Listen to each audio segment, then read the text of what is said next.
Assalamualaikum warahmatullahi wabarakatuh. Selamat siang semua. Berjumpa lagi di channel pengacara Tony, channel yang selalu memberikan pencerahan hukum kepada masyarakat agar masyarakat cerdas, mengerti hukum, tidak dibodohi oleh oknum-oknum yang tidak bertanggung jawab. Ya, saya masih membahas mengenai pembekuan BAS atau berita acara Sumpah Advokat rekan Rasman Arif Nasution dan Firdaus Oibobo. Baru saja saya diwawancara lewat Zoom oleh Intens Investigasi. Media Intens ini minta tanggapan saya atas pembekuan berita acara Sumpah Advokat Rasman Arif Nasution dan Firdaus Oibobo. Oke, supaya membahasnya lancar, santai, tenang, ya kita ngopi dulu.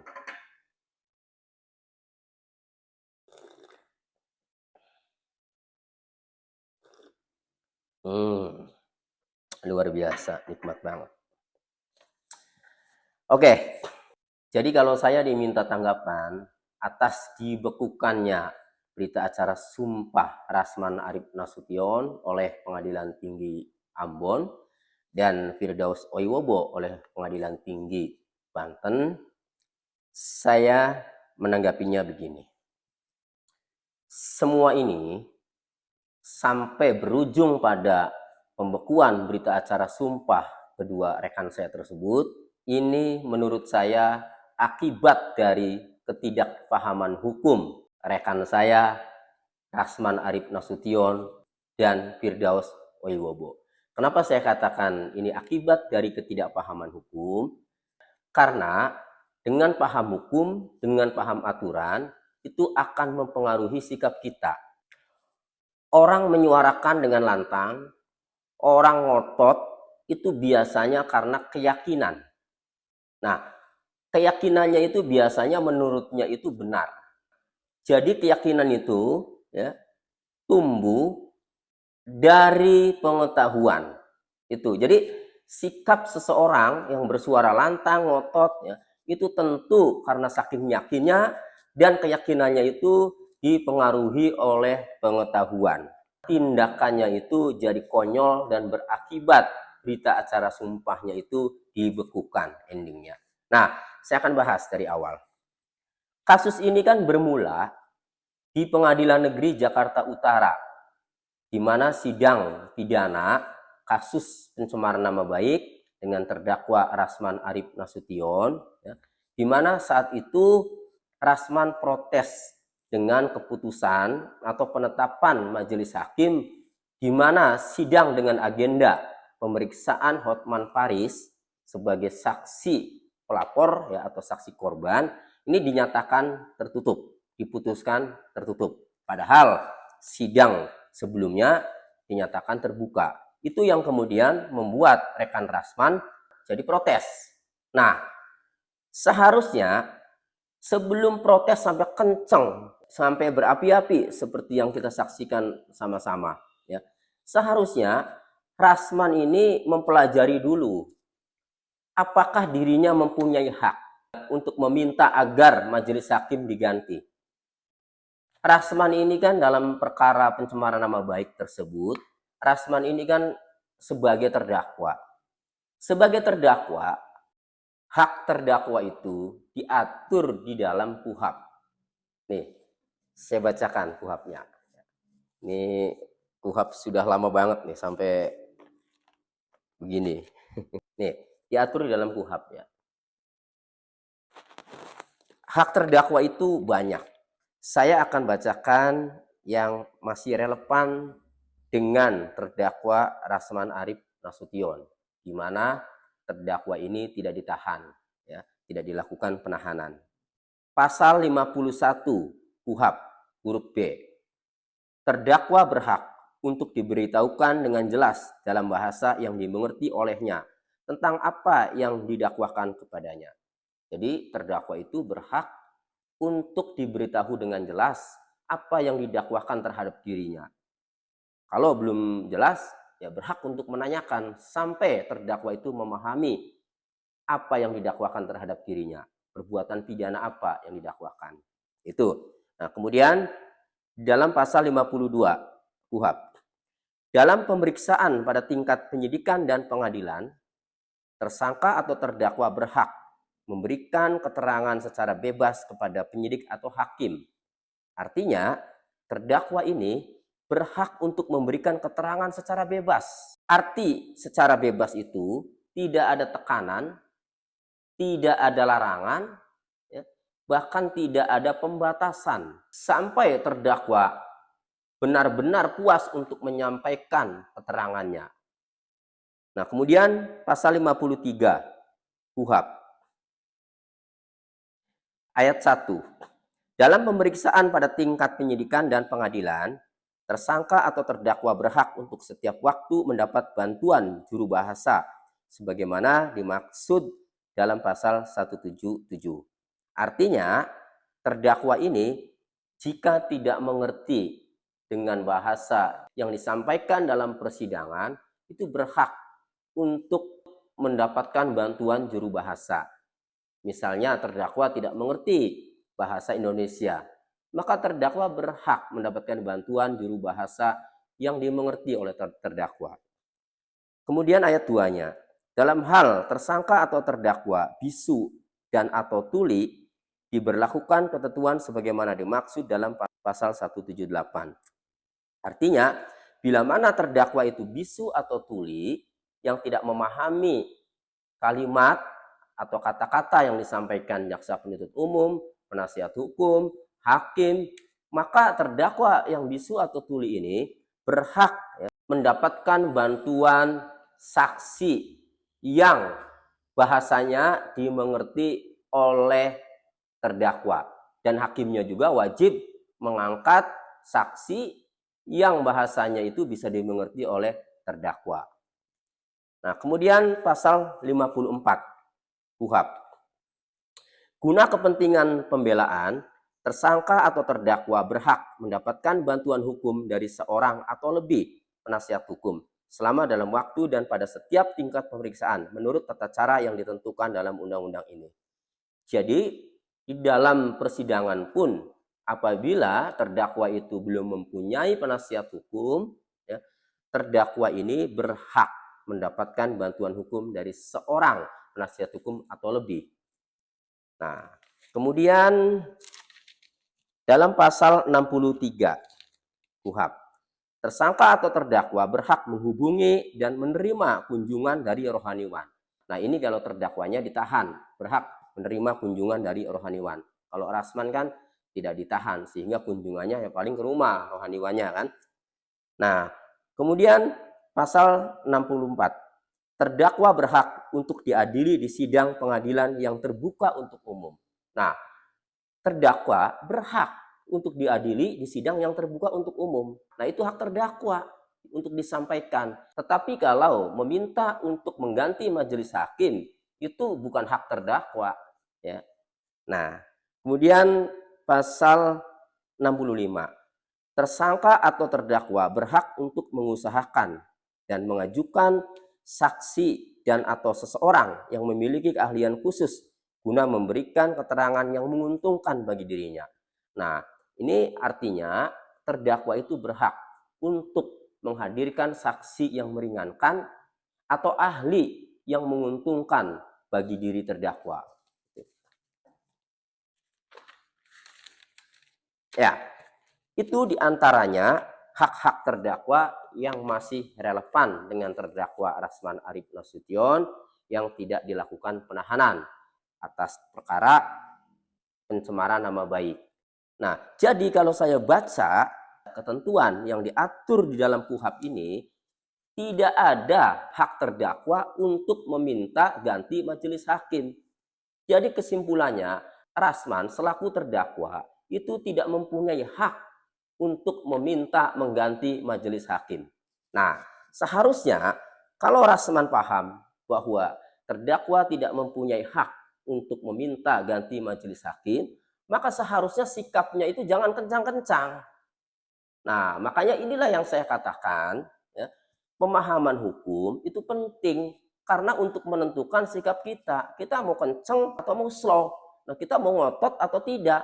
Nah, kita harus paham dulu posisi kita, ini kuat atau tidak. Kita berhak atau tidak untuk meminta agar majelis hakim diganti. Nah, itu. Nah, kemudian, apakah majelis hakim bisa diganti? Nah, ini menarik. Jawabannya adalah bisa. Tetapi dengan syarat majelis hakim bisa diganti karena dua hal. Pertama, itu diatur di dalam pasal 157 KUHP. Ya, saya bacakan nih. Ayat 1.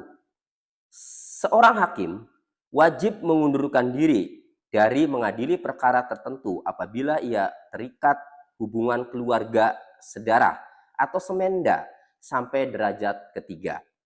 Hubungan suami atau istri, meskipun sudah bercerai dengan hakim ketua sidang, salah seorang hakim anggota, penuntut umum, atau panitera.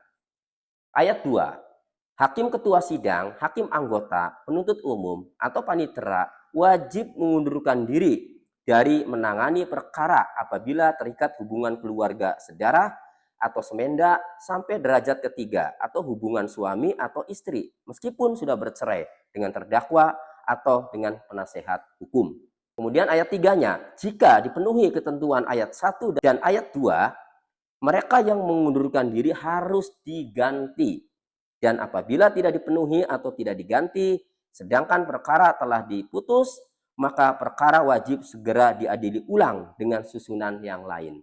Nah, jadi bisa majelis hakim itu diganti dengan catatan hakim yang mengadili perkara rasman itu ada hubungan keluarga, sedarah atau semenda sampai derajat ketiga atau suami istri ya dengan terdakwa, dengan penuntut umum, jaksa, dengan penasihat hukum.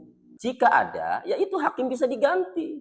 Yang mengganti siapa? Yang mengganti tentu ketua pengadilan, karena yang menentukan, yang menyusun majelis hakim itu adalah ketua pengadilan. Nah, pertanyaannya, apakah majelis hakim ini ada hubungan keluarga, sedara, semenda sampai derajat ketiga dengan terdakwa rasman? Apakah ada hubungan keluarga dengan penasihat hukum? Apakah ada hubungan keluarga dengan penuntut umum? Jawab sendiri. Kalau tidak ada, ya tidak bisa diganti. Itu. Kemudian yang kedua, hakim bisa diganti kalau hakim melanggar kode etik dan perilaku hakim. Diatur dalam keputusan bersama Ketua Mahkamah Agung RI dan Ketua Komisi Yudisial RI nomor 047 garis miring KMA garis miring SKB garis miring Romawi garis miring 2009 dan nomor 02 garis miring SKB garis miring P titik KY garis miring 4 Romawi garis miring 2009 tentang kode etik dan pedoman perilaku hakim.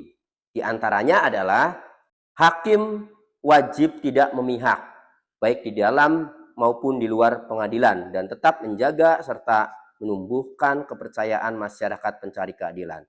Artinya hakim wajib tidak memihak itu berarti hakim tidak boleh berpihak. Hakim harus adil, harus memberikan kesempatan yang sama. Misalnya, jaksa penuntut umum diberikan kesempatan untuk bertanya kepada saksi. Nah, sebaliknya penasihat hukum atau terdakwa juga diberikan kesempatan yang sama, waktu yang sama untuk bertanya kepada saksi. Nah, kemudian yang kedua, hakim dilarang memberikan kesan bahwa salah satu pihak yang tengah berperkara atau kuasanya termasuk penuntut dan saksi berada dalam posisi yang istimewa untuk mempengaruhi hakim yang bersangkutan. Jadi hakim dilarang memberikan kesan mengistimewakan salah satu pihak, baik penuntut umum maupun terdakwa ataupun penasehat hukum. Itu. Nah, itu jika dilanggar itu maka melanggar kode etik dan perilaku hakim. Pada intinya garis besarnya ya, yang melanggar kode etik dan perilaku hakim itu adalah saat mengadili perkara hakim itu berpihak dan terlihat tidak adil sikapnya. Itu. Nah, pertanyaannya, apakah majelis hakim dalam memutuskan atau menetapkan sidang dengan agenda pemeriksaan saksi Hotman Paris dinyatakan tertutup, apakah itu melanggar kode etik dan perilaku hakim? Nah, saya kupas lagi ya pasalnya. Pasal 153 KUHP ya, saya bacakan nih pasalnya. Pasal 153 ayat 3 KUHP. Untuk keperluan pemeriksaan, hakim ketua sidang membuka sidang dan menyatakan terbuka untuk umum, kecuali dalam perkara mengenai kesusilaan atau terdakwanya anak. Perkara Rasman memang bukan perkara kesusilaan, yaitu perkara pencemaran nama baik, dan terdakwanya juga bukan anak-anak. Rasman sudah gede, sudah tua. Nah, seyogianya memang sidangnya dinyatakan terbuka untuk umum. Tetapi pada sidang agenda pemeriksaan saksi Hotman Paris, seperti yang disampaikan oleh Humas Pengadilan Negeri Jakarta Utara, bahwa berkas perkara yang ada di meja hakim terkait BAP saksi Hotman Paris ini ya, nanti akan digali mengenai kesusilaan. Jadi terkait atau yang menyangkut kesusilaan atau aib. Jadi meskipun ini secara pokok bukan perkara kesusilaan, tetapi pada pemeriksaan sidang, pada pemeriksaan saksi Hotman Paris ini, yang diperiksa, yang digali terhadap saksi Hotman Paris ini menyangkut kesusilaan atau aib, sehingga dinyatakan tertutup untuk pemeriksaan Hotman Paris. Nah, jadi ada dasar bagi hakim untuk menentukan sidang pemeriksaan Hotman Paris karena menyangkut kesusilaan, maka dinyatakan tertutup. Artinya ada dasar, bukan tidak ada dasar sama sekali. Berarti kalau ada dasar hukum, tidak bisa hakim dikategorikan melanggar kode etik dan perilaku hakim. Nah, jadi adanya hubungan keluarga dengan terdakwa, dengan penasihat hukum, dan dengan penuntut umum itu tidak ada. Nah, kemudian secara kode etik dan perilaku hakim juga saya melihatnya tidak ada. Sehingga kalau tidak memenuhi alasan dua hal tersebut, maka majelis hakim tidak bisa diganti, tidak wajib diganti. Itu. Nah, kalau Rasman memahami ini, ya tentu tidak akan teriak-teriak kencang, ya sampai kemana-mana, ke mendatangi Mahkamah Agung, mendatangi Komisi Yudisial, mendatangi Komisi 3 DPR RI dengan tujuan agar majelis hakim diganti. Nah, kan kalau sudah dibahas ini berarti tidak ada alasan, tidak ada dasar hukum majelis hakim yang menyidang Rasman itu harus diganti. Makanya disinilah yang saya katakan adalah perlunya pemahaman hukum ya, agar dalam bersikap kita bisa mengetahui posisi kita ini berhak atau tidak, kuat atau tidak, berteriak kencang itu. Ya, jangan sampai ya sudah kencang secara hukum lemah. Nah, akhirnya sampai berakibat fatal kan seperti ini. Itu. Nah, kemudian yang tadi ditanyakan oleh wartawan Intens juga, apakah pembekuan BAS atau berita acara sumpah Rasman dan Firdaus ini bisa diajukan perlawanan atau upaya hukum.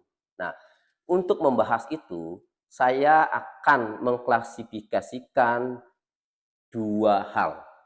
Hal pertama, ya, Rasman dan Firdaus ini adalah advokat yang diangkat oleh organisasi advokat.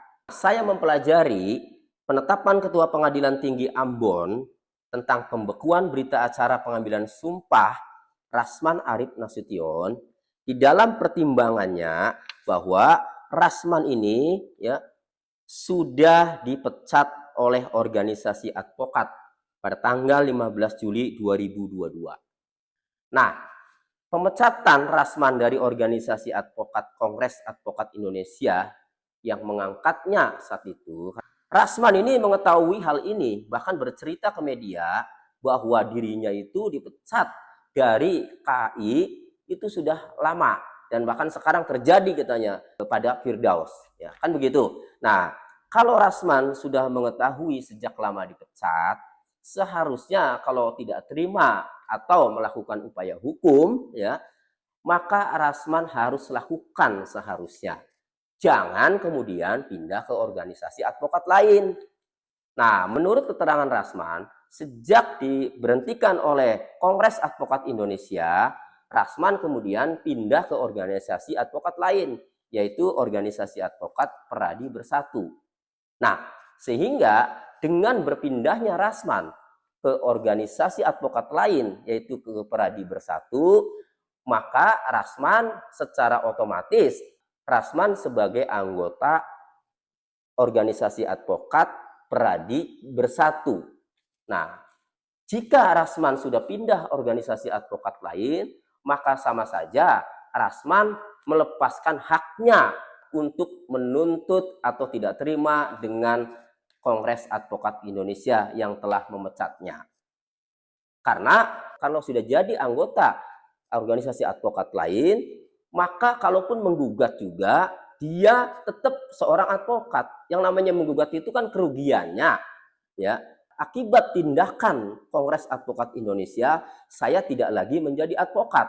Nah, nyatanya karena Rasman terbukti pindah ke organisasi advokat lain dan menjadi anggota organisasi advokat lain, maka nanti sulit untuk mengatakan bahwa sekarang saya tidak lagi menjadi advokat karena nyatanya sudah anggota organisasi advokat lain gitu. Jadi dengan menjadi organisasi advokat lain, maka sama saja Rasman ini sudah menerima dan sudah melepaskan haknya untuk tidak terima atau menuntut atau menggugat organisasi advokat Kongres Advokat Indonesia yang memberhentikannya itu. Nah, kemudian Firdaus juga sama. Tanggal 9, Firdaus diberhentikan oleh Kongres Advokat Indonesia. Nah, tetapi ya menurut keterangan Firdaus ya, selang berapa jam langsung ditawari oleh organisasi advokat lain dan langsung dibuatkan KTA-nya. Seperti kita saksikan sama-sama, organisasi advokat lain dari Peradi WPI itu kemudian mengumumkan bahwa Firdaus adalah sekarang anggota Peradi WPI dan menyerahkan kartu anggotanya dan SK pengangkatannya sebagai ketua DPD Banten ya kalau tidak salah. Nah, itu artinya sama, Firdaus juga ya, telah melepaskan haknya untuk menuntut atau menggugat Kongres Advokat Indonesia yang memberhentikannya. Artinya dia menerima keputusan itu dengan masuk langsung ke organisasi advokat lain.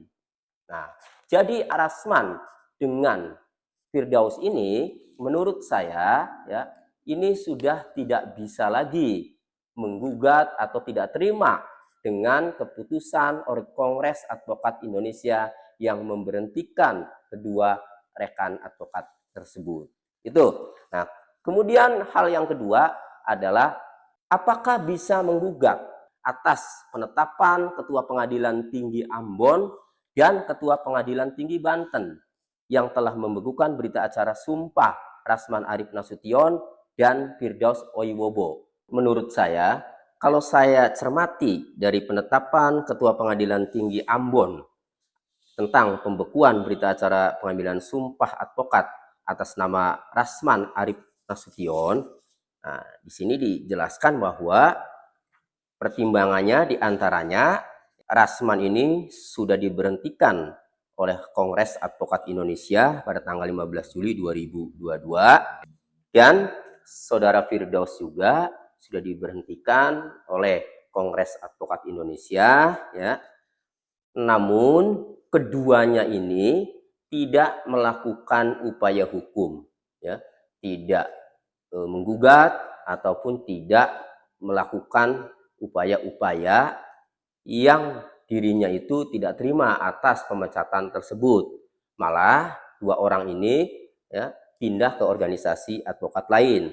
Untuk Rasman pindah ke organisasi advokat Peradi Bersatu. Untuk Firdaus pindah ke organisasi advokat Peradi WPI. Sehingga ya kalau ada yang mengatakan itu tidak sah pemecatan karena tidak diproses melalui kode etik. Nah, seharusnya kalau menganggap pemecatan KAI ini tidak sah, seharusnya lakukan upaya hukum. Jangan pindah ke organisasi advokat lain. Nah, kalau sekarang sudah terlanjur pindah ke organisasi advokat lain, maka kerugiannya itu sulit untuk disampaikan. Misalnya kerugiannya gara-gara pemecatan atau tindakan Kongres Advokat Indonesia, saya tidak lagi menjadi advokat. Nah, nyatanya kan jadi advokat di organisasi advokat lain, kan itu. Sehingga untuk menggugat itu kerugiannya itu tidak ada, untuk tidak terima itu kerugiannya tidak ada, karena sekarang pun mereka berdua itu anggota dari organisasi advokat lain. Itu. Sementara pembekuan berita acara sumpah dua orang ini mengacu kepada pemberhentian kedua orang ini dari organisasi advokatnya, maka kalau tidak terima itu harus tidak terima dulu dengan pemecatan. Nah, baru setelah pemecatannya itu kemudian dibatalkan, maka bisa juga nih ada dasar untuk menggugat berita acara sumpah yang dibekukan ini. Nah, tapi kalau sudah masuk ke organisasi advokat lain, nah berarti kan sama saja menerima keputusan Kongres Advokat Indonesia. Nah, kalau sudah menerima, ya sulit. Nah, berarti untuk membatalkan atau untuk menggugat penetapan Pengadilan Tinggi Ambon dan penetapan Pengadilan Tinggi Banten pun ya susah, karena pemecatan dari Kongres Advokat Indonesia itu tidak digugat. Nah, tetapi kalau ada rekan-rekan seprofesi ini berpendapat lain, ya silakan bisa tulis pendapatnya itu di kolom komentar untuk diskusi menambah khasanah wawasan mengenai masalah pembekuan berita acara sumpah oleh Pengadilan Tinggi ini. Karena kita advokat sesungguhnya terus menggali ilmu, ya, menggali ilmu terus, karena ilmu itu dan kasus itu dinamis, selalu ada perkembangan baru, sehingga perlu diskusi mengenai hukum ini. Demikian, semoga bermanfaat.